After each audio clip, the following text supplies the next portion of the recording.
बिस्मिल्लाहिर्रहमानिर्रहीम। अस्सलाम वालेकुम नाज़रीन, आप यूट्यूब चैनल देख रहे हैं। मैं इमरान ख़ान हूँ। कुछ टाउट्स ने ये दावे करना शुरू कर दिए जब पता चला कि इमरान ख़ान साहब की मुलाकात उनकी बहन के साथ हो जाएगी, और जब ये तय पा गया कि आज मुलाकात होगी, तो फिर जो सिस्टम है जो मुलाकात के लिए तय करता है पाकिस्तान की मिलिट्री इस्टेब्लिशमेंट ही करती है। आसिम मुनीर साहब की मर्ज़ी के बगैर तो होता नहीं है। तो जब ये अहकामात जारी होते हैं तो टाउटों को भी बता दिया जाता है, तो टाउट अपने अपने मुताबिक इसके ऊपर प्रोपेगेंडा भी शुरू करते हैं। जो उन्हें कहा जाता है, जो व्हाट्सएप उन्हें किए जाते हैं, उसके मुताबिक फिर वो लोग चलते हैं। तो यहाँ टाउट्स ये प्रोपेगेंडा कर रहे थे कि ज़बाबंदी की एक शर्त है, यानी इमरान खान साहब की मुलाकात इस शर्त पे उनकी फैमिली या बहन के साथ करवाई जा रही है कि ज़बाबंदी रहेगी। अब देखें ना, टाउटों को ये पता नहीं चलता कि वो साथ ही साथ मिलिट्री एस्टेब्लिशमेंट के कपड़े भी उतार रहे होते हैं और पाकिस्तान के अवाम उन्हें नंगा देख रहे होते हैं उस हमाम के अंदर, जहां मिलिट्री एस्टेब्लिशमेंट भी है और टाउट भी है और उनके सहूलतकार भी हैं। तो अवाम देख रहे होते हैं। यानी आप जब ये कहते हैं कि मुलाकात इस शर्त पर करवाएगी कि ज़बाबंदी है, तो फिर पाकिस्तान में आज़ादी इजहार राय तो रहा नहीं, ना कोई बुनियादी हकूक़ रहे। और आपने ये भी साबित कर दिया कि जनाब पाकिस्तान की एस्टेब्लिशमेंट ही ये फैसले करती है, मुलाकातों की किसी और की कोई औकात नहीं है, वो तो वैसे भी किसी की नहीं है।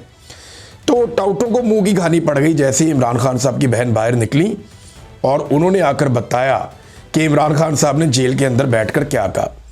अब ज़रा इमरान खान साहब के अपने एक्स अकाउंट के ऊपर जो उनका स्टेटमेंट जारी हुआ, ये स्टेटमेंट आपका सुनना बहुत ज़रूरी है। इसमें बहुत सारे पैगामात हैं और बड़ी क्लैरिटी है। ज़रा ये सुने कि इमरान खान साहब ने क्या कहा। टाउटों के मुताबिक डील हो गई थी। टाउट ये कह रहे थे कि डील हो गई है, इमरान खान साहब जेल से कोई बयान जारी नहीं करेंगे, मुलाकात हो जाएगी, ये टाउट कह रहे थे। अब डील के बाद इमरान खान साहब का स्टेटमेंट कैसा है जरा सुने। आसिम मुनीर एक ज़हनी मरीज है, ए प्याजे, ये पड़ी आपकी डील। टाउटों का बयानिया पहले जुमले में बढ़ गया। आसिम मुनीर एक ज़हनी मरीज है जिसकी इखलाकी पस्ती की वजह से पाकिस्तान में आइन और कानून मुकम्मल तौर पर ख़त्म हो चुके हैं और किसी भी पाकिस्तानी के बुनियादी इंसानी हकूक़ अब महफूज नहीं रहे। मुझे और मेरी अहलिया को आसिम मुनीर के हुक्म पर झूठे मुकदमात में जेल में रखा गया और शदीद तरीन ज़हनी टॉर्चर किया जा रहा है। मुझे मुकम्मल तौर पर एक सेल में बंद करके कैद तन्हाई में डाला हुआ है। 4 हफ्ते तक मेरी किसी एक इंसान से भी मुलाकात नहीं हुई और बैरूनी दुनिया से बिल्कुल बेखबर रखा गया। जेल मैनुअल के मुताबिक दी जाने वाली हमारी बुनियादी ज़रूरियात भी ख़त्म कर दी गई। अब बैरूनी दुनिया की मालूमात से बेखबर रखा गया। बुनियादी ज़रूरियात के लिए जो चीज़ें वो भी ख़त्म कर दी गई। तो फिर इमरान खान साहब को तो नहीं पता कि 27वीं आईनी तरमीम में उन्होंने क्या कारनामे किए हैं। ये तो इमरान खान साहब अगली दफ़ा बताएंगे। ताहयात इस्तिस्ना वाली वाहयात हरकत पे इमरान खान साहब का क्या मौक़िफ़ है, आज वो मौक़िफ़ नहीं आया अभी तक। जब ताहयाती के ऊपर, इस वाहयाती के ऊपर इमरान खान साहब का मौक़िफ़ आएगा, तब आपको पता चलेगा कि खान साहब इस पर क्या कहते हैं। जब ये पता चलेगा कि आईनी अदालत किस तरीके से बनाई गई है और किस किस्म की कार्रवाइयाँ डाली गई हैं, तो तब एक और मौक़िफ़ आएगा।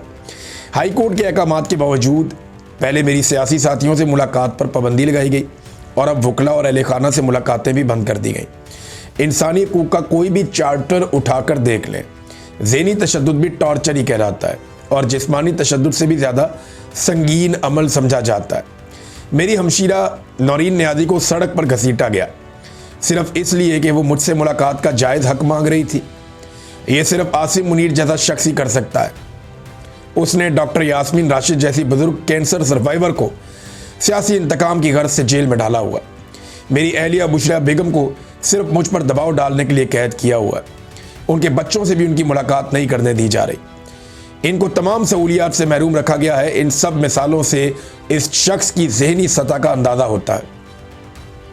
कैद तन्हाई काटना इंतहाई तकलीफ दे अमल है, लेकिन मैं ये सिर्फ अपनी कौम की खातिर बर्दाश्त कर रहा हूँ। इमरान खान ने फिर कहा कि कौम की खातिर मैं ये मार खा रहा हूँ। मैंने 10 मरतबा आपको बताया कि इमरान खान मार अपने लिए नहीं खा रहा, वो इस कौम के लिए मार खा रहा है।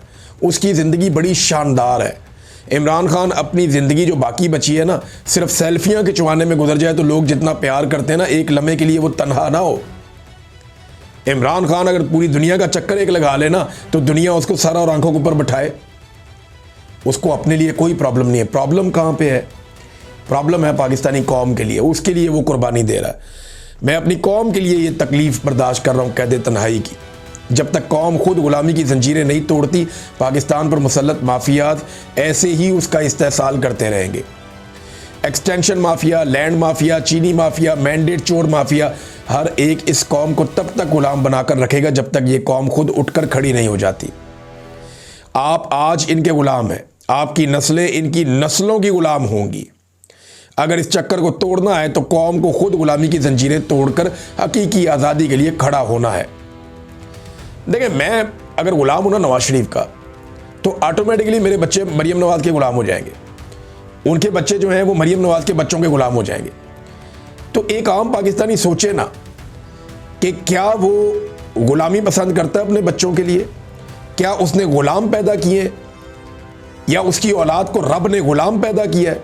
रब ने तो उन्हें आज़ाद पैदा किया, तो फिर आप अपने बच्चों को गुलाम छोड़कर क्यों जाते हैं? ये वो सवाल है जो इमरान खान साहब को ये तकलीफ बर्दाश्त करवा रहा है। कौम खड़ी हो जाएगी एक दिन। आगे इमरान खान साहब कहते हैं कि विकेट के दोनों जानिब खेलने वालों की मेरी पार्टी में कोई जगह नहीं है। ऐसे लोग तहरीक इंसाफ के मीर सादिक और मीर जाफिर हैं। NDU, ये नेशनल डिफेंस यूनिवर्सिटी की वर्कशॉप में तहरीक इंसाफ के लोगों की शिरकत शर्मनाक है। एक जानिब हम लोग हर किस्म की सख्तियां बर्दाश्त कर रहे हैं, तो दूसरी जानिब जब हमारे ही लोग हम पर जुल्म ढाने वालों से समाजी ताल्लुकात बढ़ाने की कोशिश करते हैं तो मुझे इंतहाई तकलीफ होती है। ये इमरान खान साहब ने कहा। मैं हमेशा कहता आया हूँ कि अपने ही लोगों पर ड्रोन अटैक्स और मिलिट्री ऑपरेशन से दहशतगर्दी मजीद बढ़ती है। आसिम मुनीर की पॉलिसियाँ इस मुल्क के लिए तबाहकुन है। इस ही की पॉलिसी की बदौलत आज मुल्क में दहशतगर्दी का नासूर है और ये बेकाबू है, जिस पर मुझे इंतहाई दुख है। उसको अपने मुल्क के मफादात की रत्ती बराबर भी परवाह नहीं है। ये जो कुछ कर रहा है महज मगरबी दुनिया की खुशनुदी के लिए कर रहा है। अफगानिस्तान के साथ आग को जानबूझकर भड़काया। उसका मकसद है कि उसे इंटरनेशनल मुजाहिद समझा जाए। इसने पहले अफगानियों को धमकाया, फिर मुहाजिरीन को मुल्क से धक्के देकर बाहर निकाला, उन पर ड्रोन हमले किए, जिसके असरात पाकिस्तान में दहशतगर्दी बढ़ने की सूरत में आए। इस शख्स ने अपने ज़ाती मफाद के लिए मुल्क को दहशतगर्दी की भेंट चढ़ा दिया है। सुहेल आफरीदी काबिल तारीफ है क्योंकि जबर के इस माहौल में वो मफामत की बजाय मुज़ाहमत को तरजीह दे रहा है। सुहेल आफरीदी को पैगाम देता हूँ कि फ्रंट फुट पर आकर खेलता रहे। इस मुल्क में कोई कानून और आइन नहीं है। कानून सिर्फ तहरीक इंसाफ के लिए हरकत में आता है, वरना हर कोई इससे मुबर्रा है। सुहेल आफरीदी जो भी कर रहा है उसे जारी रखे, मैं उसकी मुकम्मल हमायत करता हूँ। गवर्नर राज की धमकियाँ लगाने वाले कल की बजाय आज लगा लें और फिर देखें कि उनके साथ होता क्या है। महमूद अचकज़ई और अल्लामा राजा नासिर अब्बास मेरे लिए इंतहाई काबिल एहतराम है। वो जमहूरियत पसंद और उसूल परस्त लोग हैं। मुझे हैरत है कि अब तक इनका नोटिफिकेशन जारी नहीं हुआ।